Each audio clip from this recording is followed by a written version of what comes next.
oh my gosh, you tell you you're so confident. I wish I had your confidence. I'm delusional. The key to my confidence is that it's rooted in delusion. Hear me out. When I walk into a room, you can't convince me everyone's not staring at me. Why? Because I feel like I'm an attractive woman.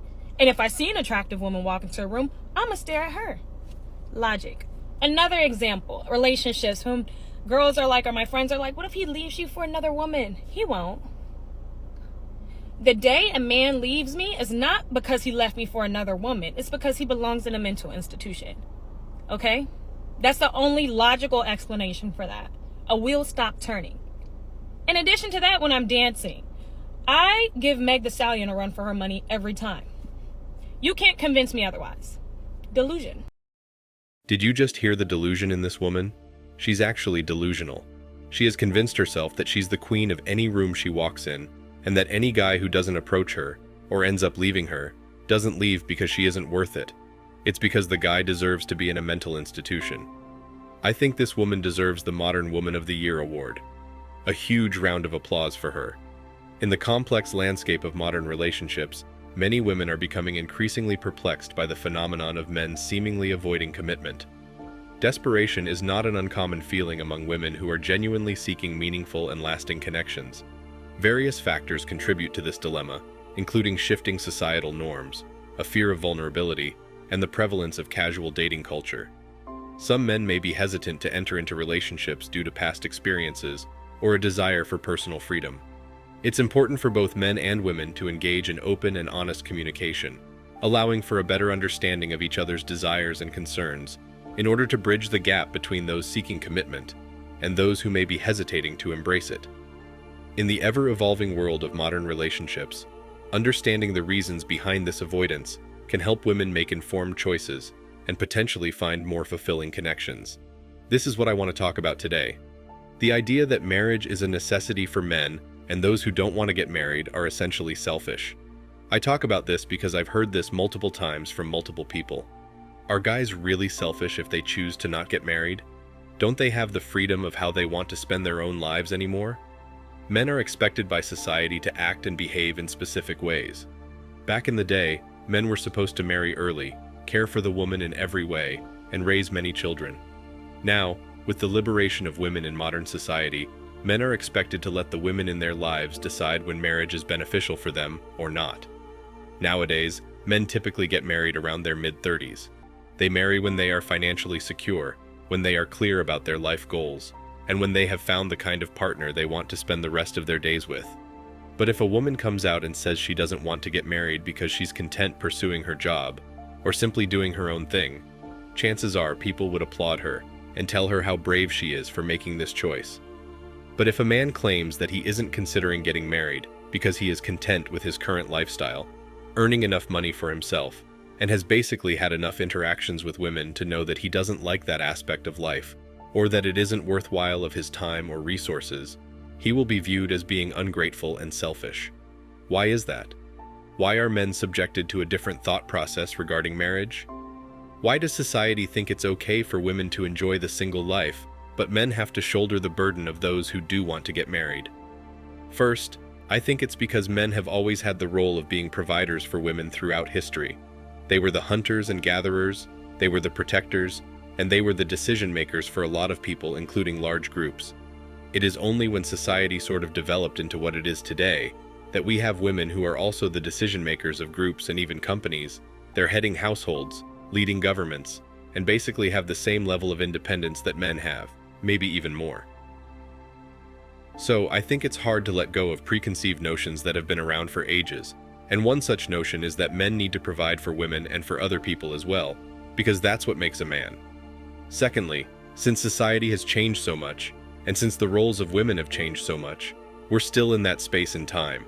Like if you zoom out to see a timeline of things, we're now in the celebratory phase where women are celebrated for choosing to not have families and children, because it means that a woman is fighting those same preconceived notions today to change her destiny.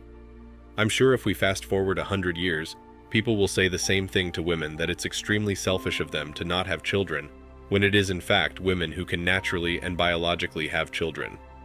Men don't have such biological resources at their disposal, so they can't be the ones giving birth. Another thing that comes to mind when I think about this is that the human population will probably decline over the next couple of centuries because more and more women will choose to not have children. Society will keep on encouraging them to live their own lives the way they want, and when they won't have any children, we'll see a gradual population decline, especially in developed nations. To top it off, society still shames men for not wanting to be with women who have gone beyond a certain age and are just not worth the time anymore. To tell you the truth, I haven't slept with older women as much as I have lived with them, and I can tell you, they're not easy to live with. I am very certain that I would not want to be with an older woman for the rest of my life and wake up next to her every morning. These ladies generally have a negative outlook on life, are unpleasant to be around, don't participate in any enjoyable activities, and basically live their lives like elderly folks waiting for the next health problem to develop. They frequently grumble, gripe, and experience emotional problems as a result of having poor self-esteem, which typically develops after they reach a particular age and realize they are not leading the lives they had planned. Just take a quick look at some of the older guys who look like these lifeless souls trying to run away from their wives. It really makes me curious then, when I see young guys approaching older women, what is it that they want, and what do they think they're going to experience in such a relationship? If men want to work on themselves and not waste their lives with women, why does that upset modern women? Why does that upset women who are near the wall or have crashed right into it? I think the primary reason here is that men are expected to be the ones who take care of women. Women don't have a responsibility towards men, but men have a responsibility to care for, provide for, and protect women, as they have been for centuries. Here's another thing I don't get. When it comes to women, changing age-old tradition is celebrated. But when it comes to men, tradition is something that's considered honorable, something that men must abide by. Do you see the contradiction here? I mean, how did it come to this? Why are men subject to such double standards and expected to support women emotionally, physically, and most importantly financially, when women get to celebrate breaking traditional aspects of society and culture? Because someone needs to assist in providing for them, society does not stigmatize or punish these kinds of women.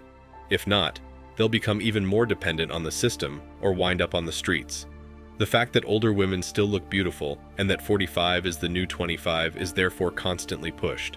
The government doesn't want to support these folks, since doing so would quickly deplete Social Security and other programs. Then, given that women outnumber males in the United States, they will band together and work to persuade men to help older women if they find themselves in a position where they are single and in need of a man's assistance. What do they then do? They shame men for wanting to date younger women and create propaganda about why they intend to do that. On the other hand, if a woman decides to be with a younger man, she will get celebrated for wanting to live life as per her own convictions and be hailed as a hero. People basically know that unless a woman is rich or is financially successful because of her career, or perhaps her inheritance, she'll need to lean on someone for financial support for the rest of her life. People understand that. It's all about making women secure. The fact is, women need men for every sort of assistance as they age. Some women might deny this, and they will. But that doesn't change the fact that women have not been able to get by without the help of a man, ever, throughout our history. An old man will still be able to take care of himself by roughing it out and getting back on his feet. Are women also able to do that? I don't think so. They need constant care, attention, validation, and a sense of security and support to live a peaceful life. Otherwise, they become bitter and hard to be around when they're old and single. Husbands typically pass away before their spouses. It also makes sense why the man would wish to end his life early if you give it some thought. However, a leftover lady might look rather wonderful for her age due to the wonders of modern science. Therefore, people will subtly desire such ladies to have a boyfriend who can still seem young with cosmetics, Botox, hair dye, and breast and butt implants. We are programmed in such a way that we like to see others appearing young in order to be with somebody new. If you don't believe me, then notice that everybody usually asks young adults if they're seeing someone, because they expect all young people to be committed. As long as women, by nature or through science and technology, still manage to look good, society will expect men to want to be with them because of how they look. And women will compete to get the best man at that age, for which they will use all sorts of tactics, which actually include shaming men who don't want to be with them because of their... Men will therefore never stop being shamed into dating leftover women, as long as they can still compete with younger women, and look somewhat youthful. You must keep in mind that older men hold the societal thrones in terms of wealth and resources. Who will look after the older woman financially if all the wealthy single older men go out and date the younger women? Who would then be left to pick up all the previously married leftover women back on the market if young men just wanted to date young women? Or all the supposedly fiercely independent women who put money and partner availability above relationships and are still unmarried and hurting? Men need to focus on themselves before they focus on anything else. No reason for modern women to feel insecure about it. Thanks for watching Man Reacts. Hit the like button, subscribe, and keep watching.